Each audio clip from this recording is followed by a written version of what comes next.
वनिता आपके अपने परिवार स्टडी विद वनिता में आपका बहुत बहुत स्वागत करते हैं। आज हम उन क्वेश्चनों को डिस्कस करेंगे जो कि जीके के वो क्वेश्चन होंगे जो कि हर बार मोस्ट इम्पोर्टेंट क्वेश्चन आप कह सकते हो, जो कि बार बार ये क्वेश्चन पूछे ही जाते हैं। कोई से भी आप एसएससी का एग्ज़ाम ले लो, एसएससी जीडी ले लो, एसएससी एमटीएस ले लो, कोई भी कॉम्पिटिटिव एग्जाम जो एसएससी के अंदर आता है उसमें जो पूछे जाते हैं क्वेश्चन, ये बार बार मोस्ट रिपीटेड क्वेश्चन है। इसलिए बच्चों इस वीडियो को एंड तक ज़रूर देखना। शुरुआत करूँगी मैं अपने पहले क्वेश्चन से। पहली बार परमाणु बम कहाँ फेंका गया था? कहाँ पे एटॉमिक बम को फेंका गया था बच्चों? इसका जो आंसर है नागासाकी, हांगकांग, टोक्यो, हिरोशिमा। वैसे तो बच्चों ये जापान के दो प्रमुख शहर थे, नागासाकी और हिरोशिमा, जहाँ पे जो किसने फेंका था? ये अमेरिका ने जापान के दो सबसे प्रशासित जो शहर कह सकते हो उसके दो जगह राज्य में इसने फेंके था। अमेरिका ने फेंका जापान के, ठीक है, एक नागासाकी फेंका था, एक हिरोशिमा फेंका। लेकिन जो सबसे पहला बम फेंका गया था बच्चों वो हिरोशिमा में फेंका गया था। और ये जो फेंका गया था बच्चों मेरे, ये जो फेंका गया था बच्चों, ध्यान से सुनिएगा। इसकी आपको किस प्रकार से क्वेश्चन भी पूछ सकते हैं। ज़रूरी नहीं कि आपसे यही पूछें कि पहला बम कहाँ फेंक सकते हैं, आपसे यही पूछ सकते थे किस देश ने फेंका था और कौन से देश ने फेंका था। कि आपसे ये भी पूछ सकते कि कौन से दो जगह फेंके गए थे, या आपसे पूछ सकते कि सन कौन सा था। ठीक है बच्चों, ये सबसे पहले जो बम फेंका गया था हिरोशिमा में फेंका गया था बच्चों। ये जो फेंका गया था ये 6 अगस्त 1945 में फेंका गया था। ठीक है बच्चों, और जो दूसरा बम फेंका गया था वो नागासाकी में फेंका गया था। वो उसके हिरोशिमा के 3 दिन बाद 9 अगस्त को 1945 में फेंका गया था बच्चों। ये 3 दिन बाद फिर अमेरिकन ने नागासाकी में बम फेंका था। ठीक है बच्चों, ये चीज़ आपको पता होना चाहिए कि कब फेंका गया था। और जो बच्चों ये जो परमाणु बम है ना पहला, इसका जो नाम था इसको कहते हैं, इसका लिटिल बॉय था, लिटिल बॉय ना करके ये एक परमाणु बम था जो अमेरिका ने जो इसको नाम दिया था, लिटिल बॉय करके नाम दिया था, जो कि हिरोशिमा में फेंका गया था बच्चों। ठीक है, तो और जो ये था, ये जो बम आप जानते हो बच्चों, ये जो बम था ये 4 टन यानी 4000 किलोग्राम का वजन था इसका। और इसके अंदर 65 किलोग्राम यूरेनियम भरा हुआ था बच्चों। आप सोच सकते हो कि कितना भारी था ये जो था ये बच्चों 4 टन का था। 4 टन का 4 टन मतलब 4000 किलोग्राम का बम फेंका गया था। किस पे? हिरोशिमा के ऊपर 65 किलो, और उसके अंदर 65 किलोग्राम यूरेनियम थी। तो आप समझ सकते हो कि कितना बुरी तरह क्या हुआ होगा हाल। ठीक है बच्चों, क्योंकि आपसे कुछ भी पूछ सकते हैं, आपसे ये पूछ सकते हैं कि कहाँ फेंका गया था, आपसे पूछे कि कहाँ फेंका गया था परमाणु बम, तो आप कहोगे कि नागासाकी हिरोशिमा। लेकिन आपसे पूछते हैं कि पहला कहाँ फेंका गया था, तो हिरोशिमा के ऊपर 6 अगस्त 1945 में। यदि आपसे पूछते हैं कि दूसरा बम कहाँ फेंका गया था, दूसरा बम फेंका गया था नागासाकी के 3 दिन बाद, कितना, 9 अगस्त 1945 में। जो पहला बम फेंका गया था ना बच्चों, उसका जो नाम था लिटिल बॉय करके नाम था उसका। ठीक है, कोई भी क्वेश्चन आपसे पूछ लिया जाए तो आपको सबका आंसर आना चाहिए। ज़रूरी नहीं कि आपको क्वेश्चन कैसे भी पूछ सकते, घुमा फिरा के पूछा जा सकता है। ठीक है, नेक्स्ट क्वेश्चन पढ़ते हैं। सेकंड क्या है बच्चों, WTO का मुख्यालय कहाँ पे है? WTO where is the headquarter? New York, Geneva, यूरेगे या दोहा? ठीक है बच्चों, सबसे पहले जब भी पूछे तो आपका इसका ऑप्शन नंबर बी है, जिनेवा के स्विट्ज़रलैंड पे ये है। ठीक है बच्चों, कहाँ पे? स्विट्ज़रलैंड में, लैंड में है, स्विट्ज़रलैंड की जिनेवा में ये WTO। आपसे ये भी पूछ सकता है कि WTO की फुल फॉर्म क्या है बच्चों। देखो हिंदी में क्या कहते हैं इसको, विश्व व्यापार संगठन कहा जाता है इसको हिंदी में। और इंग्लिश में इसको क्या बोला जाता है, वर्ल्ड ट्रेड ऑर्गेनाइजेशन, ये ARI, क्यों जो WATION, ठीक है। ट्रेन और वर्ल्ड ट्रेन ऑर्गेनाइजेशन कहा जाता है बच्चों उसको इंग्लिश में। और बच्चों जो इसकी जो हुई थी ना 1 जनवरी 1995 में इसका संगठन हुआ था, ठीक है। आपसे कोई भी क्वेश्चन पूछे कहाँ पे था, स्विट्जरलैंड की जिनेवा में था। इसको फुल फॉर्म पूछ लेते विश्व व्यापार संगठन, वर्ल्ड ट्रेड ऑर्गेनाइजेशन। 1 जनवरी 1995 में इसका संगठन किया गया था। नेक्स्ट क्वेश्चन बढ़ेंगे अपने। तो जो नेक्स्ट क्वेश्चन क्या है, मुद्रा आपूर्ति किसके द्वारा नियंत्रित की जाती है? By whom is the money supply controlled with आयोग द्वारा? आयोग, व्यापारिक बैंक या भारतीय रिजर्व बैंक? आपको सबसे पहले चीज़ पता होना चाहिए, आपको पता है कि इसका जो करेक्ट आंसर है भारतीय रिजर्व बैंक होता है। इसको हम क्या कहते हैं? RBI, ठीक है। तो ये सबसे बड़ा बैंक होता है। सारे बैंकों की जो मालिक होता है ना ये RBI होता है। यही करेंसी लाता है, यही करेंसी को आपूर्ति करता है, कमी को भी यही करता है। सारा पैसा RBI के पास ही होता है। जो कह सकते हो ना मालिक कौन है, सबसे बड़ा बैंक कौन सा है? RBI, यही सब कुछ करता है। तो इसका करेक्ट आंसर RBI ही होगा, ठीक है। यदि मुद्रा की कमी भी होती है देश में कुछ भी, तो सबसे जो पैसे की जो छापता है ना ये RBI ही छापेगा। यदि पैसा कम होगा उसको आपूर्ति करनी है, ये RBI बैंक एक ऐसा बैंक है जो सबसे बड़ा बैंक होता है, यही करता है, ठीक है बच्चों। नेक्स्ट क्वेश्चन बढ़ेंगे। नेक्स्ट क्वेश्चन क्या है, भारत के किस राज्य को चावल का कटोरा कहा जाता है? Which state is now as the rice wide of India? Tamil Nadu, Andhra Pradesh, Karnataka and Kerala? इसका जो करेक्ट आंसर है आंध्र प्रदेश है। आंध्र प्रदेश को चावल कटोरा कहा जाता है। क्यों कहा जाता है बच्चों? क्योंकि यहाँ पे सबसे ज़्यादा भारत का एकमात्र राज्य ऐसा है ये आंध्र प्रदेश जहाँ पे चावल की उत्पादन सबसे ज़्यादा होता है। सबसे नंबर 1 राज्य है जहाँ पे चावल सबसे ज़्यादा उगाए जाते हैं, इसकी खेती की जाती है और यहाँ से बाहर को सप्लाई भी किया जाता है आंध्र प्रदेश से, ठीक है। नेक्स्ट क्वेश्चन बढ़ेंगे अपने। नेक्स्ट क्वेश्चन क्या है, मानव की विकास सूचकांक किसने विकसित किया था? How deployed the human development index, ठीक है।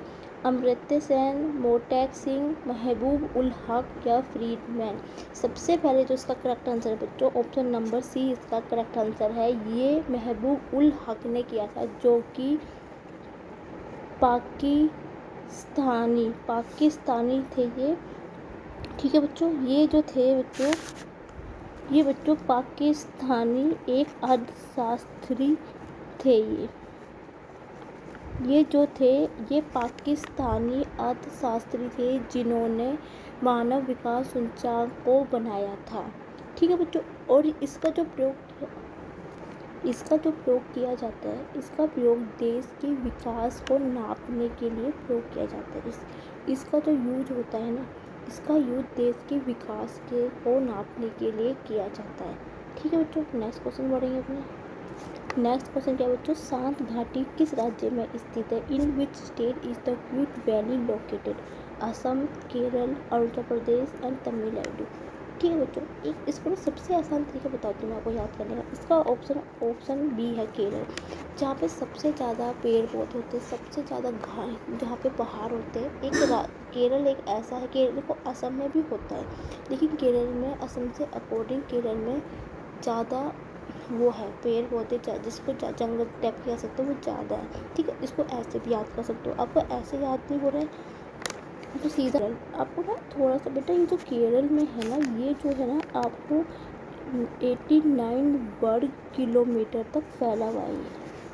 89 मतलब 79 वर्ग किलोमीटर तक फैला हुआ है ये, ठीक है बच्चों। एक चीज़ याद करना, ये जो बहुत घने जंगल पहाड़ियों के बीच में नदी बहती है, घाटी जो है नदी जो बहती है ये जो बच्चों ये जो है ना 1980 में थी ना, उस नदी का नाम क्या पता है आपको? नदी का जो नाम है ये कुंती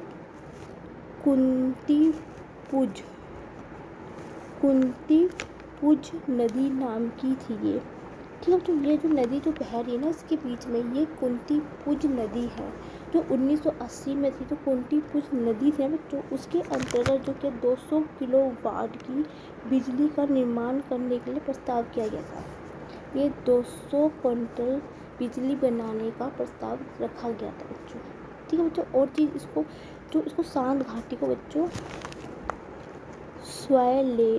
स्वायलेट घाटी भी कहा जाता है।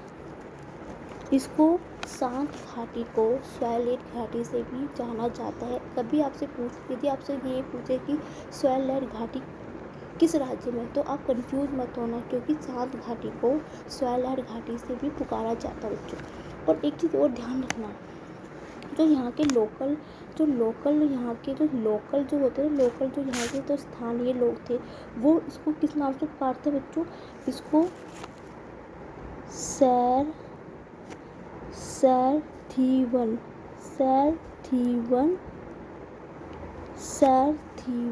कहते हैं बच्चों।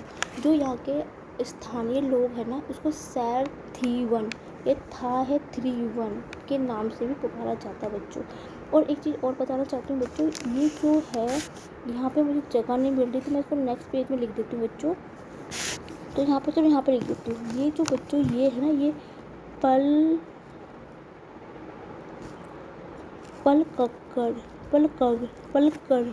पलक्कड़ जिले के जो नीलगिरी पर्वत के पहाड़ियों के बीच में है बच्चों। ये जो सात घाटी जो है ना, ये पलक्कड़ जिले के नीलगिरी पहाड़ियों के बीच में नदी बहती है, जिसको हम शांत घाटी के नाम से पुकारा जाता है। और ये केरल में है बच्चों। और इसका तो दूसरा नाम है स्वायलेट घाटी से पुकारा जाता है। जो स्थानीय लोग हैं इसको सैरथीवन के नाम से पुकारते हैं। और ये 89 वर्ग किलोमीटर तक फैली हुई है। और 1980 में जो नदी है, शांतिपुंज नदी यहाँ पे बहती है बच्चों। ठीक है, आपसे किसी भी टाइप का क्वेश्चन पूछ लिया जाए तो आप इनके आंसर दे सकते हो बच्चों। ठीक है, नेक्स्ट क्वेश्चन बढ़ेंगे। नेक्स्ट क्वेश्चन है बच्चों, सुनामी का मुख्य प्रमुख कारण क्या है? चक्रवात, ज्वालामुखी, चंद्रमा के आकर्षण, समुद्री सतह के भूकंप। तो सीधी सी बात है, सुनामी किस पे आती है? समुद्र के अंदर आती है। तो इसको बिना सोचे समझे आपने क्या लिखना है? समुद्री सतह के भूकंप के कारण सुनामी आती है। सुनामी कहाँ पे आएगी? सुनामी तो आती है किसके अंदर? इसके समुद्र के अंदर आती है। तो मुझे इसके रीजन क्या क्या होते हैं मैं बता देती हूँ। इसके अंदर क्या होता है, ज्वालामुखी के फटने के कारण, जैसे भूकंप के कारण क्या होती है, जो नीचे जो सेल्स होते हैं ना, वो खिसक जाते हैं। जब खिसक जाते हैं तो उससे क्या होता है, ये जो इसकी जो समुद्र की जो लहरें होती है वो आपस में टकराती है। जब वो टकराती है बच्चा, तो वो खिसकती है, तो टकराव होते बहुत तेज होता है, जिससे कि वो लहरें ऊपर जाती है, बहुत तीव्र गति से चलती है, जिसके कारण सुनामी आती है। ये इसका मेन रीजन भी है बच्चों। ठीक है, और यह समुद्र तट के नीचे जब भूकंप आते हैं, भूकंप के कारण क्या होता है, जो नीचे के सेल है वो खिसकते हैं, जिसके कारण क्या होता है, वो आपस में टकराते हैं, जिसमें क्या होता है, जो समुद्र के अंदर वे जो उसकी लहरें होती है, वातावरण बहुत ज़्यादा बढ़ जाता है, जिससे कि लहरें टकराती है और बहुत तेज गति से चलती है। ठीक है बच्चों, नेक्स्ट क्वेश्चन बढ़ते हैं। नेक्स्ट क्वेश्चन क्या बच्चों, अमेरिका की खोज किसने की? How discover America? Vasco D gamma, Amundsen, captain cook, क्या कोलंबस? देखो बच्चों, अमेरिका की जो खोज की थी वो कोलंबस ने की थी, जिसको कहते हैं न्यू वर्ल्ड। से नई दुनिया को, जिसको हम किस नाम से जानते हैं? अमेरिका के नाम से। आपसे पूछ लिया जाए तो कोलंबस का पूरा नाम क्या है वो भी आपको पता होना चाहिए बच्चों। उनका नाम था क्रिस्टोफर कोलंबस। इनका जो पूरा नाम था क्रिस्टोफर कोलंबस था। इन्होंने 12 अक्टूबर 1492 में नए वर्ल्ड अमेरिका की खोज की थी बच्चों। ठीक है, नेक्स्ट क्वेश्चन बढ़ते हैं अपने। नेक्स्ट क्वेश्चन क्या बच्चों, नासिक किस नदी के किनारे स्थित है? Nashik is situated on the banks of the river Mahanadi, Godavari, Krishna and Tapti. देखो सबसे पहले आपको पता है कि नासिक कहाँ पे है। नासिक है मुंबई में। मुंबई में कौन सी नदी बहती है? आपको पता है गोदावरी नदी बहती है। तो ऑप्शन नंबर बी इसका करेक्ट आंसर है। क्यों? क्योंकि आपको पता है जो नासिक जो है वो महाराष्ट्र में है। महाराष्ट्र में है। महाराष्ट्र का जिला कौन है? नासिक है, वहीं पे है। तो वहाँ पे कौन सी नदी बह रही है? वहाँ पे गोदावरी नदी बह रही है।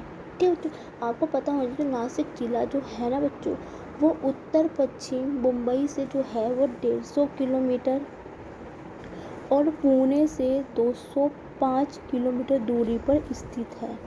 जो नासिक है ना बच्चों, वो मुंबई से उत्तर पश्चिम मुंबई से, जो उत्तर पश्चिम मुंबई है उससे 150 किलोमीटर और पुणे से 205 किलोमीटर दूरी पर स्थित है बच्चों। और यहाँ पे जो है बच्चों, हिंदू तीर्थ का प्रमुख स्थान माना जाता है नासिक को, वहाँ पे भगवान को। ठीक है बच्चों, हर एसएससी में इस टाइप के क्वेश्चन पूछे जाते हैं। यदि आपको मेरी वीडियो अच्छी लगी तो please like my video, comment my video and share my video and thank you for watching my video.